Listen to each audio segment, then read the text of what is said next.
Friends, welcome to my channel. సంజయ్ని కాపాడి ప్రాణాపాయ పరిస్థితిలో ఉన్న బాలు నిజం తెలుసుకొని తప్పు చేశానని బాధపడుతున్న సంజయ్, కుమిలిపోతున్న ప్రభావతి, అసలు ఇదంతా ఎలా జరగబోతుంది అనేది ఈ వీడియోలో తెలుసుకుందాం. సంజయ్ మాటలు విన్న మౌనిక అయితే ముందు ఏడుస్తుంది. తర్వాత మాత్రం తను సంజయ్తో ఇలా అంటూ ఉంటుంది, నన్ను సాధించి మా అన్నయ్యని బాధ పెట్టాలనుకుంటున్నావా? ఇక్కడ నేను ఏడుస్తే అక్కడ మా అన్నయ్య ఏడుస్తూ కూర్చుంటాడనుకుంటున్నావా? ఏడుస్తూ కూర్చోడు, నిన్ను అడ్డంగా నరికేస్తాడు. అయినా నువ్వు అనుకున్నది ఏది కూడా జరగదు. ఎందుకంటే ఇక్కడ జరిగే ఏ విషయం కూడా నేను నోరు విప్పి అస్సలు కూడా మా వాళ్ళకి చెప్పను. అప్పుడు వాళ్ళకి ఎలా తెలుస్తుంది ఇక్కడ నేను బాధపడుతున్నానని, సమస్యలు పడుతున్నానని, నువ్వు నన్ను టార్చర్ పెడుతున్నావని వాళ్ళకి తెలియదు.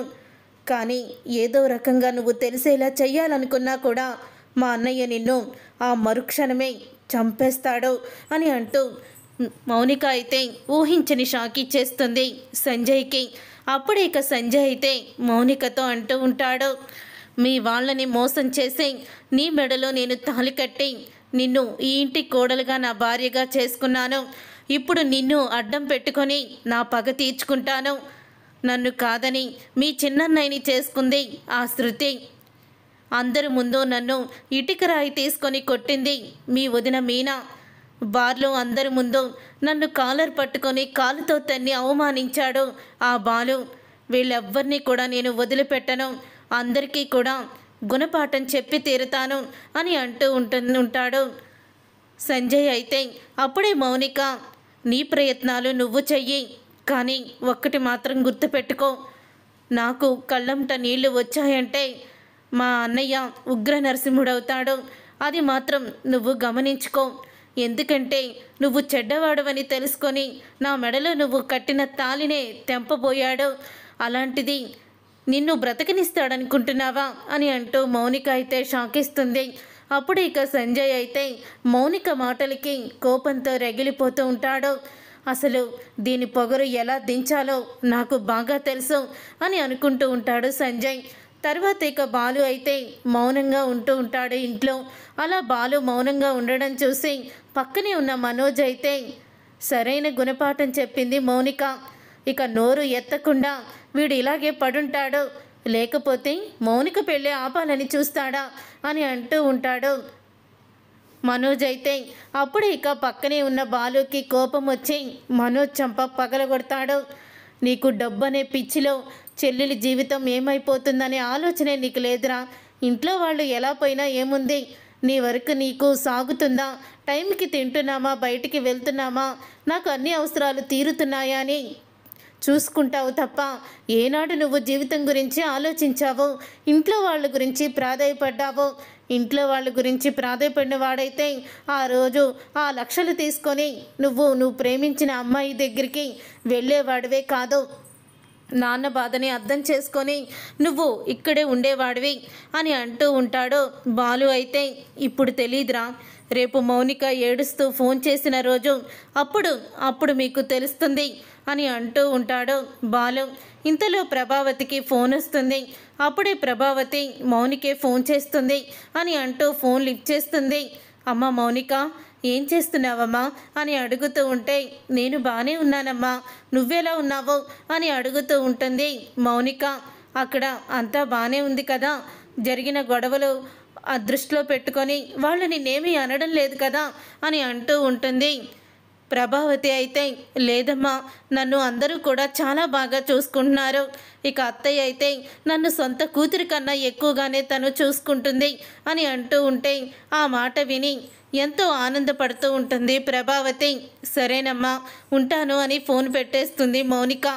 అప్పుడు ఇక ప్రభావతి అయితే, రేయ్ విన్నావు కదా, నా కూతురు అక్కడ ఎంతో సంతోషంగా ఉంది, దానికి ఎటువంటి సమస్యలు లేవు, నువ్వు కంగారు పడిపోకు అని అంటూ ఉంటే అప్పుడే ఇక బాలు అంటూ ఉంటాడు, మౌనిక ఇంట్లో అడుగుపెట్టి ఒక్కరోజు మాత్రమే అయ్యింది, గుర్తుపెట్టుకో, ఏదో ఒకరోజు మౌనిక పడే బాధలు చూసి నువ్వు కుమిలిపోతావు అని అంటూ ఉంటాడు బాలు.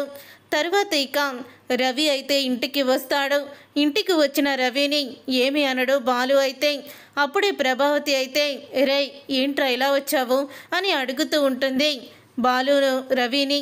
అప్పుడే రవి అయితే ఎందుకమ్మా ఇలా చేశావు, ఎంత డబ్బుంటే మాత్రం మౌనిక జీవితాన్ని ఎందుకమ్మా నాశనం చేశావు అని అడుగుతూ ఉంటాడు రవి ప్రభావతిని.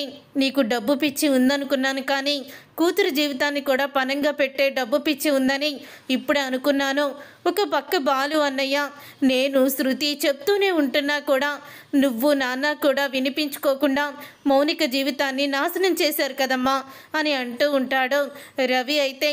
అప్పుడు ఇక బాలు బాబు లేచిపోయిన ఆయన నువ్వు ఎన్ని చెప్పినా ఈవిడ గారికి బుర్రకెక్కదు, జరిగిందంతా కూడా జరిగిపోయింది, ఇప్పుడు నువ్వు చెప్పి నేను చెప్పి అక్కడ ప్రయోజనం ఏమీ లేదులే అని బాలు కోపంగా బయటికి వెళ్ళిపోతాడు.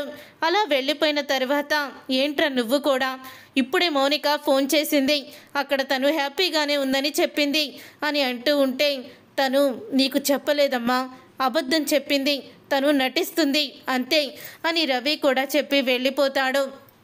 ఇదంతా జరుగుతూ ఉండంగానే ఇక నీలకంఠానికి ఒకరోజు ఫోన్ వస్తుంది.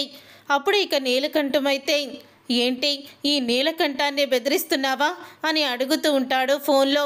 రేయ్ నా జోలికి వస్తే చంపేస్తాను అని చెప్పి ఫోన్ పెట్టేస్తాడు. ఏంటి డాడీ ఏమైంది, అలా సీరియస్గా మాట్లాడుతున్నారేంటి అని అడుగుతూ ఉంటాడు సంజయ్. అప్పుడే కాఫీ తీసుకొని వస్తుంది మౌనిక. కాఫీ తీసుకోండి అంటుంది. మౌనిక చెంప పగలగొట్టి మాట్లాడుతున్నాను కదా కనిపించలేదా అని అంటూ ఉంటాడు. అప్పుడే ఇక ఏడుస్తూ మౌనిక లోపలికి వెళ్ళిపోతుంది. నువ్వు చెప్పు డాడీ ఏం జరిగింది అని అడుగుతూ ఉంటాడు సంజయ్. అప్పుడే ఇక సంజయ్ అడిగినప్పుడు నీలకంఠమైతే ఏం లేదురా, ఇప్పటి వరకు మనకి ఎవరు పోటీ లేరు, కానీ మనకి ఇప్పుడు ఎవడో కలకత్తా నుంచి మనకి పోటీగా వచ్చాడు. వాడు మనం చేసే వ్యాపారంలో 50% అడుగుతున్నాడు.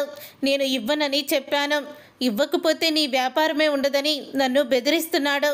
కానీ మనం లొంగుతామా, నేను కూడా అలాగే ఇచ్చాను వార్నింగు, సాయంత్రం మాట్లాడడానికి రమ్మని చెప్పాడు అని అంటూ ఉంటే అప్పుడు ఇక సంజయ్ అయితే మాట్లాడేదేంటి, వాడిని అక్కడే లేపేద్దాం అని అంటూ ఉంటాడు సంజయ్. తొందరపడుకో, వాడు కలకత్తాలో పెద్ద డాన్ అని నేను విన్నాను, ఏదో మనం మామూలుగా అడుగుదాము, ఒకవేళ తను కాదంటే అప్పుడు చూద్దాం అని అంటూ ఉంటే సరే అయితే అని అంటూ ఉంటాడు సంజయ్. తర్వాత ఇక బాలు అయితే ట్రిప్పుకని చెప్పి ఇక కారులో ఇద్దరు వ్యక్తులను ఎక్కించుకొని తీసుకువెళ్తాడు. తర్వాత సంజయ్ నీలకంఠం ఇద్దరూ కూడా ఒక బంగ్లా దగ్గరికి వస్తారు. లోపల అంతా కూడా చర్చలు జరుగుతూ ఉంటాయి. అలా చర్చలు జరుగుతూ ఉండంగానే అప్పుడే ఇక సంజయ్ అయితే ఆ కలకత్తా డాన్కి గన్ను చూపించి నిన్ను చంపేస్తాను అని అంటూ ఉంటాడు.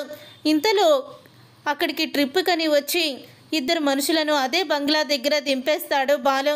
వాళ్ళు కూడా రౌడీలే లోపలికి వస్తారు, కానీ వాళ్ళు పర్సుని అలా కారులోనే వదిలేస్తారు. దాన్ని తీసుకొని బాలు అయితే ఇక లోపలికి వెళ్తాడు. ఎప్పుడైతే కలకత్తా డాన్కి గురి పెట్టాడో సంజయ్, అప్పుడు సంజయ్ చేతికి షూట్ చేస్తారు ఆ కలకత్తా డాన్ మనుషులైతే. అప్పుడు ఇక సంజయ్ అయితే ఒక్కసారి ఇక అమ్మ అంటూ షాక్ అయిపోతూ ఉంటాడు. పక్కనే ఉన్న నీలకంఠం రే నా కొడుకునే షూట్ చేస్తావా అని అంటూ ఉంటే రే ప్రతి మనిషికి ఒక ఎమోషనల్ ఉంటుందిరా, ఆ ఎమోషనల్తో ఇప్పుడు నేను ఆడుకుంటాను, నీ కొడుకుకి నరకం చూపించి నిన్ను నా దారికి తీసుకొచ్చుకుంటాను అని అంటూ ఉంటే ఇక ఆ మాట విని ఒక్కసారి షాక్ అయిపోతూ ఉంటాడు సంజయ్. అప్పుడే మౌనికతో తను మాట్లాడిన మాటలు గుర్తుకు వస్తూ ఉంటాయి సంజయ్కి. నిన్ను అడ్డం పెట్టుకొని మీ అన్నయ్య మీద పగ తీర్చుకుంటాను అని అన్న మాటలు గుర్తు చేసుకొని తను కూడా ఇంతే తప్పు చేశాను కదా అని అనుకుంటూ ఉంటాడు. అప్పుడు ఇక నీలకంఠం నా కొడుకుని ఏమీ చెయ్యొద్దు, ఒక్కగానొక్క కొడుకు అని అంటూ ఉంటాడు. ఇక గన్ను గురిపెట్టి సంజయ్ని షూట్ చేయబోతూ ఉంటాడు ఆ కలకత్తా డాన్ అయితే. అప్పుడే ఇక అక్కడికి వచ్చిన బాలు అయితే సంజయ్ని పక్కకి నెట్టి తను ఆ బుల్లెట్కి గురవుతాడు. ఆ బుల్లెట్ కాస్త బాలుకి గుచ్చుకుంటుంది. దాంతో బాలు అక్కడికక్కడే కుప్పకూలిపోతాడు. ఇంతలో ఆ కలకత్తా డాన్ని, సార్ ఇదేదో మనకి రిస్క్లా ఉంది, పదండి వీళ్ళ సంగతి తర్వాత చూద్దాం, పోలీసులు కూడా వస్తున్నట్టున్నారు అని అక్కడి నుంచి వెళ్ళిపోతారు. అలా వెళ్ళిపోయిన తర్వాత అప్పుడు ఇక బాలుని తీసుకొని సంజయ్ అయితే హాస్పిటల్కి వస్తాడు. వచ్చిన తర్వాత నీలకంఠం సంజయ్తో అంటూ ఉంటాడు, వీణ్ణి కాపాడావేంట్రా అని అంటూ ఉంటే, తప్పు చేశావు నాన్న, చాలా పెద్ద తప్పు చేశాము. వాళ్ళ చెల్లిని పెళ్లి చేసుకొని నేను వాళ్ళ మీద పగ తీర్చుకోవాలనుకున్నాను. కానీ ఈరోజు ఆ కలకత్తా డాన్ నన్ను అడ్డం పెట్టుకొని నీ మీద పగ తీర్చుకోవాలనుకుంటే నా కోసం నువ్వు ఎంత తాపత్రయం పడావో అర్థమయ్యే నేను ఇప్పుడు నిజం తెలుసుకున్నాను నాన్న. చేసిన తప్పుకి బాధపడుతున్నాను. నువ్వెంత బాధపడ్డావో బాలు కూడా అంతే బాధపడేవాడు కదా అని అంటూ ఉంటే, ఈలోగా మౌనిక అక్కడికి వస్తుంది. ప్రభావతి వాళ్ళు కూడా వస్తారు. అప్పుడు ఇక సంజయ్కి దెబ్బ తగిలితే ప్రభావతి, అయ్యో ఏంటి బాబు దెబ్బ తగిలిందా అని అంటూ ఉంటే, నాకేం పర్వాలేదండి, కానీ బాలు ప్రాణాపాయ స్థితిలో ఉన్నాడు, మీరందరూ కూడా నన్ను క్షమించాలి. నేను మౌనిక మీద ప్రేమతో పెళ్లి చేసుకోలేదు, మీ అందరి మీద పగతోనే చేసుకున్నాను. బాలు నా విషయంలో చెప్పినవన్నీ కూడా నిజమే, కానీ తన చెల్లెలు జీవితాన్ని నాశనం చేయడానికి పెళ్లి చేసుకున్నానని తెలిసినా ఈరోజు నన్ను కాపాడాలనుకున్నాడు, అది బాలు గొప్ప అని క్షమాపణ అడుగుతూ ఉంటాడు అందరినీ సంజయ్. అయితే చూసారుగా ఫ్రెండ్స్, రాబోయే కథలో ఖచ్చితంగా ఇలాగే జరగబోతుంది. మరి ఇలాగే జరగాలని మీరైతే కోరుకుంటున్నారా? అయితే వీడియోని తప్పకుండా లైక్ చేసి ఛానల్ని సబ్స్క్రైబ్ చేసుకొని పక్కనే ఉన్న గంట సింబల్పై ఆల్ అని క్లిక్ చేయండి. అప్పుడే మేము పెట్టే ప్రతి వీడియో మీరు మిస్ కాకుండా చూసేవచ్చు.